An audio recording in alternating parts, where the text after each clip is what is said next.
do I love Auburn? That's a good question, because some days I don't love Auburn. But most days I really can't explain it for real. Like, it's just something about being here. Like, this is a place where I had so many new experiences. Like, I feel like I grew up here. Like, I don't know, it's just something about it. I just feel at home to a certain extent here. I love Auburn because it gave me another family, a home away from home. I grew as a person. I found out what I have a passion for, and that's caring for people. Like, I love helping people. I love volunteering. I love being involved. I love being around people. I love helping people, mentoring, whatever it is. I love Auburn because it has made me the person I am today. Like, from freshman year to senior year, those are two totally, complete different Chantels. I think freshman year I was more scared of, being involved, and now I'm the most involved person on campus, and I'm, taking the world on and doing all this stuff. So the reason why I love Auburn is because Auburn has given so much to me.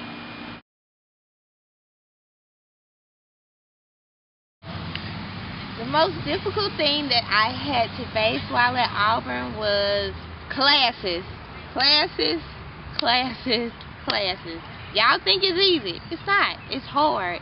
Getting to know the material, learning the material, learning your professors and how weird they are. Well, my professors were weird, but the hardest thing was classes. Everything else came easy.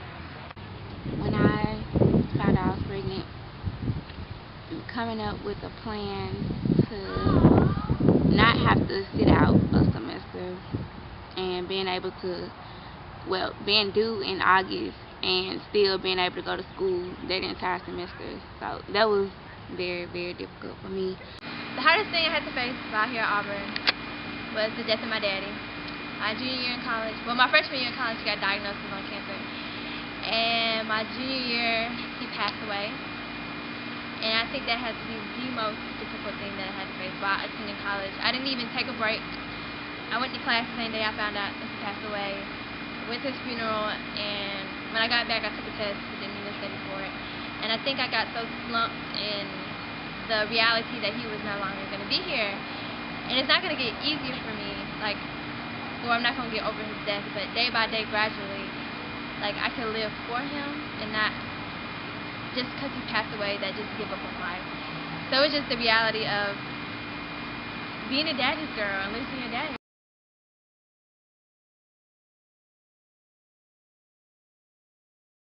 Quit procrastinating. Get on your books. Even though I was on my books, I just procrastinated. And, everything else I did as a freshman, I don't regret, and I would do it over again. Don't underestimate college, because it's hard. And then when I first got here, I didn't really think it was that hard, but it's hard. But at the end of it all,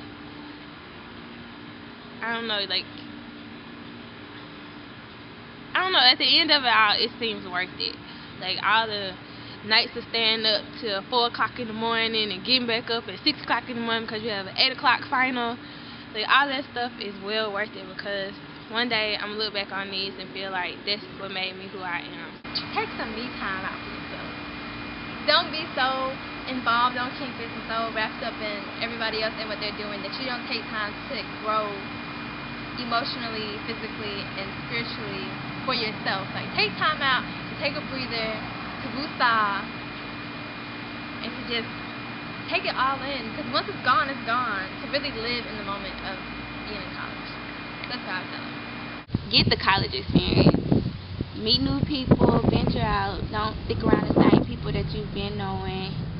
Because it took me to my senior year to find, I'm not going to say a new group of friends, but add on to the ones that I had. And these are people that I genuinely mesh well with, and I didn't meet them until my senior year, and I hate that. There's so many things I would miss. I would miss the games, the atmosphere, the people here.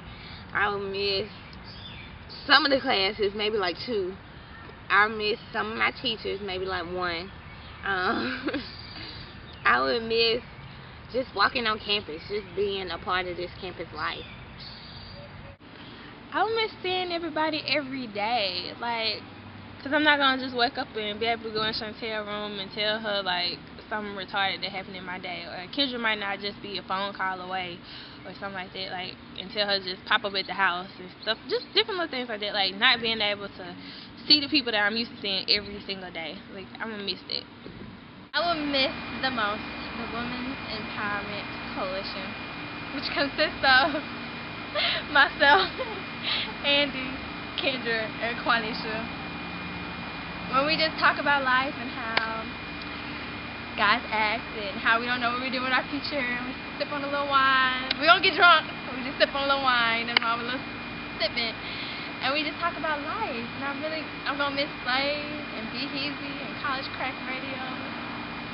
Slave, Be Easy, and Lilo.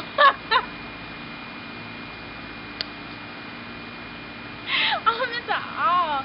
I'm going to miss every single thing. I'm going to miss you guys calling me a cokehead, telling me I'm crazy. I'm going to miss doing dares. It's like telling me, dare me to do something, I do it. I'm going to miss everything. I'm going to miss BSU, sexy. I'm going to miss you. I'm going to miss everything. Like, everything I'm going to miss. Everything. Saturday football games, home football games here are my biggest memories. I love football. I love football and the atmosphere that Auburn has on those Saturdays when we have home football games will always stick with me throughout my entire life. I plan to be one of those people that come back in my RV, park out there in the Coliseum parking lot. I'm gonna have enough money to do that.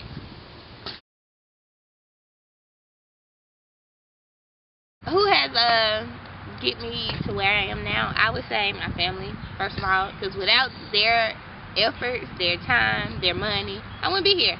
And I think I had a couple of mentors while I was here that kind of helped me and gave me that shoulder and talked to me and taught me out through my classes and stuff.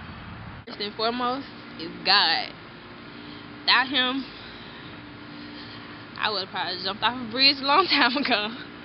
Second, my mommy, because she always told me I can do it, I can do it, I can do it, I can do it. Even when I thought I couldn't do it, she kept telling me you can do it, you can do it.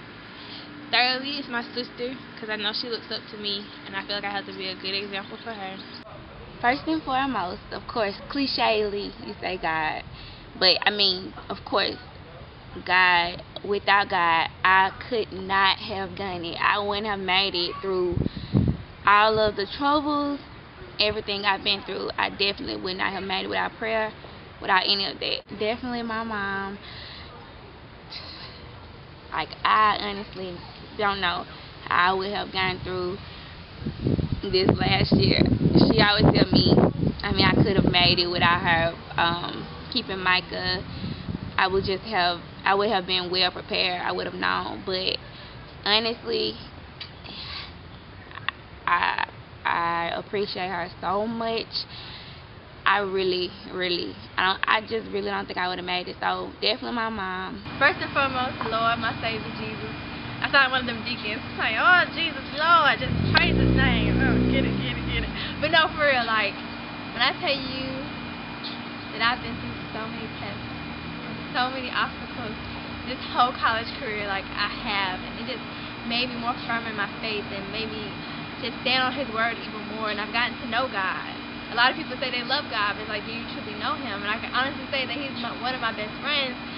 And number two, my mommy, because if it wasn't for her when I was 13 and made me promise I'd get my bachelor's degree, I wouldn't be here. And I keep my promises. I'm a woman of my word. My daddy, even though he's not here right now, it was him telling me that he was proud of me before he died that really made it more so that I needed to graduate. I love y'all. Thanks for all the help, all the money you sent me, because I definitely was a broke college student most of my life here. Thank you for all your support and all your phone calls, hearing me whine and cry about classes. Okay, I'm gonna be really lame right now. but I'm gonna do it because it's the Auburn spirit. And this is a shout out to Alfred, my stepdad. Whoa, Eagle. Hey. And my auntie Stacy, shout out to her, and my granny, cause without y'all, might not be able to eat, might not be able to live sometimes. So thank you. Pastor Oliver. I definitely hate that he just becoming pastor, of course, of White Street, that I'm getting ready to leave, and I'm just meeting him. I'm about to cry. It's okay. All the talks, everything, I really appreciate.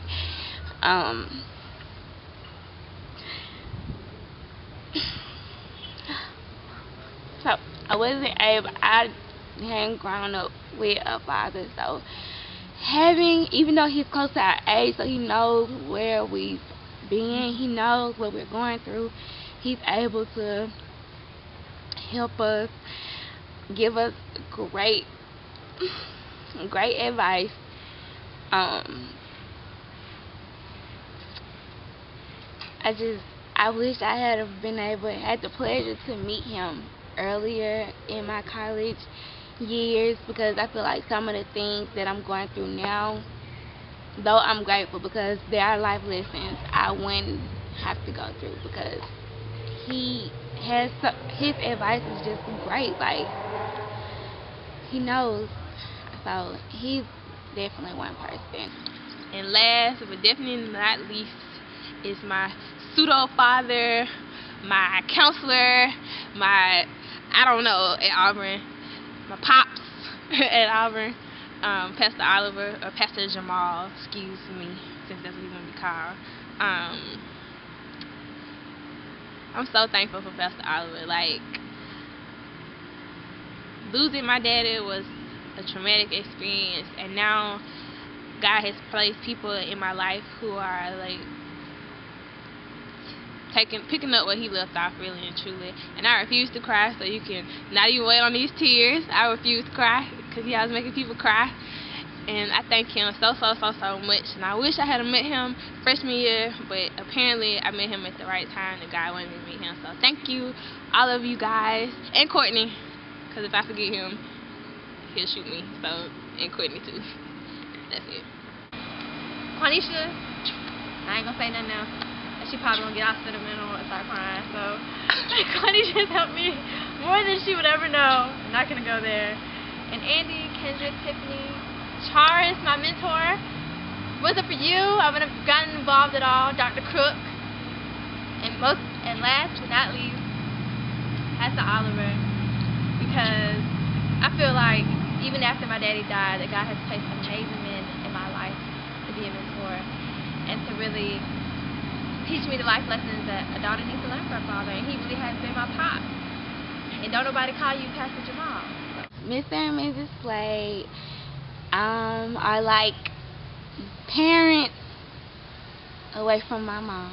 I can definitely call them if I'm feeling a certain way, just as I would call my mom or Pastor Oliver. I could call them, and they'll give me advice. They're honest with me. So I appreciate them being there for me. I'm not their daughter, but they still, treat me as if I am. They don't treat me any different. So I do greatly appreciate them as well. My family, period. My family and friends, of course, my friends. They have been here for me through Auburn, after having Micah, during having Micah. If I needed someone to watch him, if I needed someone to call on, having a bad day, if I'm just crying, if I'm happy, laughs, that I could call on my friends, and they are definitely a big part of why I am. I have positive friends that don't try to send me in the wrong direction, that are goal oriented, as am I. So definitely my friend. If it wasn't for my family, I wouldn't be here. All the talk. Because me and my family are really, really close. Like, we tell each other everything. They know everything about every dude I ever talked to. Know about my risk and my fear of the unknown and all that other stuff. But if it wasn't for your wonderful advice, taking time out to answer my questions, then I wouldn't be here. So thank you guys so much, Charles, Corey Edwards, Philip Seberry, James Winfield. Shout out to my homies and to my mom. My brothers and my mom. Everybody.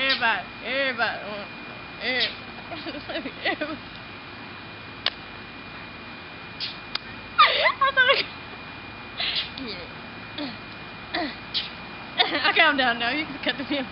Okay.